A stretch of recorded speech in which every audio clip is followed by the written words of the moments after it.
નમસ્કાર, આપ જોઈ રહ્યા છો સ્પાર્ક ટુડે ન્યૂઝ। ઉમરગામ મામલતદાર કચેરીમાં રઢિયાળ તંત્ર રજૂઆત કરવા જનાર દલિત આગેવાનને મામલતદાર દ્વારા તતડાવીને 107ની કાર્યવાહી કરવા ચીમકી આપી। ઉમરગામ ખાતે રહેતા રમણભાઈ કે જેઓ પ્રજાના પ્રશ્નો લઈને વર્ષોથી મામલતદાર કચેરીમાં રજૂઆત કરવા જતા હોય, વર્તમાન મામલતદાર જૈનેશ પાંડવો દ્વારા તેઓને ધમકાવી 107ની કાર્યવાહી કરવા ચીમકી આપી હતી, જેને લઈ દલિત આગેવાન દ્વારા મીડિયા સમક્ષ ઉભરો ઠાલવી ન્યાય માટેની માંગ કરી હતી। તેઓએ મામલતદાર કચેરીમાં રેઢિયાળ તંત્ર ચાલતું હોવાનું જણાવી અરજદારને નોટિસ દ્વારા જાણ થાય તે પહેલા મામલતદાર કચેરીમાં એન્ટ્રી પડી જતી હોવાના આક્ષેપો કર્યા હતા। સાથે જ વધુમાં તેઓએ મામલતદાર કચેરીમાં અધિકારીઓની મિલીભગતથી ગોરખ ધંધો ચાલતો હોવાની વ્યથા ઠાલવી હતી। કચેરી ખાતે સરંડા વિસ્તારના અરજદારો ન્યાય માટે આવ્યા હતા।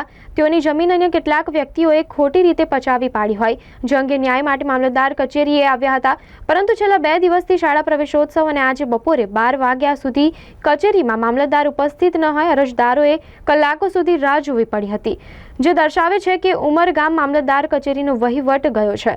જિલ્લાધિકારી ઉમરગામ મામલતદાર કચેરીની કામગીરી બાબતે સમીક્ષા કરે અને અરજદારોને ન્યાય મળે તે દિશામાં યોગ્ય કાર્યવાહી કરે એવી લોક માંગ કરી રહ્યા છે। જન કમિટી મેમ્બર છે જિલ્લા તકેદારી સમિતિનો। ઉમરગામ તાલુકામાં મેં કેટલીક વાર રજૂઆત કરવા જતા અમારા રસ્તા હોય કે પાણીનો પ્રશ્ન હોય તો મેડમ મારે રજૂઆત કરીએ કે ભાઈ મામલતદારની અંદર એ ધારાની અંદર ચાલતી કૌભાંડ કે નોટિસ પહેલાં પછી મળે છે અને તેના પહેલાં પ્રમાણિત થઈ જાય છે જમીનને। અને બીજું કે અહીંયા પીવાના પાણીની પણ સુવિધા નથી। એ મામલતદારની ફરજ બને છે કે પાણી બેસવાની સુવિધા હોય જોઈએ, પંખા નથી। અને બીજું કે ઉમરગામમાં જ્યારે લોક દરબારની ચર્ચા થાય છે, લોક દરબાર હોય ત્યારે એને એમ કે પ્રશ્નનો ઉકેલ થાય છે, પણ પ્રશ્નનો ઉકેલ થતો નથી। હું ગુજરાતના મુખ્યમંત્રીને પાસે રજૂઆત કરવા માંગુ છું કે ગુજરાતના મુખ્યમંત્રી જો લોક દરબાર ચલાવતો તો તેના પ્રશ્નનું નિરાકરણ આવવું જોઈએ, છતાં આ લોકશાહીની અંદર આર્થિકોને દબાવવામાં આવે છે અને તેને નબળાને કહે છે કે તમે રજૂઆત કરવા છે તો હું તમને 107માં ગાલી દઈશ। શું આ પ્રજાના હિત માટે અમારે કામ કરવાનું નહીં?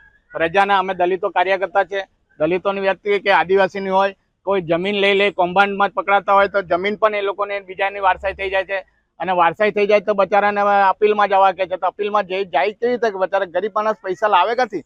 અને આ પૈસાના ખેલ ચાલી રહ્યા છે અને આપણે રજૂઆત કરવા જતા એટલે તમારે અંદર આવવાનું નહીં। અંદર કેટલું જાતની અધિકારીઓને મિલીભગતની અંદર કામ કરી રહ્યા છે, છતાં બી કોઈ બોલવા તૈયાર નથી। કેમ કે માણસ કહેવા જાય તો આપણે ગુનેગાર, પણ એના જ વસ્તીઓને તપાસ કરવામાં ખોદ જમે આજે એન્ટ્રી 2001થી 2024 સુધીની જો એન્ટ્રી કાઢવામાં આવે તો કેટલાની અપ્રમાણિતના દાખલાના લીધે બચારા આજે વર્ષો સુધી આટા મારી રહ્યા છે। શા માટે? પ્રજાને સુખમાં શાંતિ અને સમૃદ્ધિ જોઈ અને વિકાસના કામમાં લક્ષ્ય આપવું જોઈએ। આજે મામલતદાર 5 દિવસ રહે, 10 દિવસ નથી। આજે એવું બધું જાતિના દાખલા લેવા માટે કેટલા લોકોને ફાંફા મારવા પડે છે અને પ્રજાના હિતના માટે અમે સામાજિક કાર્યકર્તા હોય અને અમારા પર જો આવી રીતે ખોટી રીતે દાવો કરતા હોય તો અમે નહીં ચલાવી દઉં। અમે ગુજરાત સરકારના સંવિધાનના હિતે બાબા સાહેબ આંબેડકરે કીધું છે કે સંવિધાનથી તમારે જીવવાનું છે અને સંવિધાનથી જ મરવાનું છે। જય હિન્દ, જય ભારત, જય ભીમ।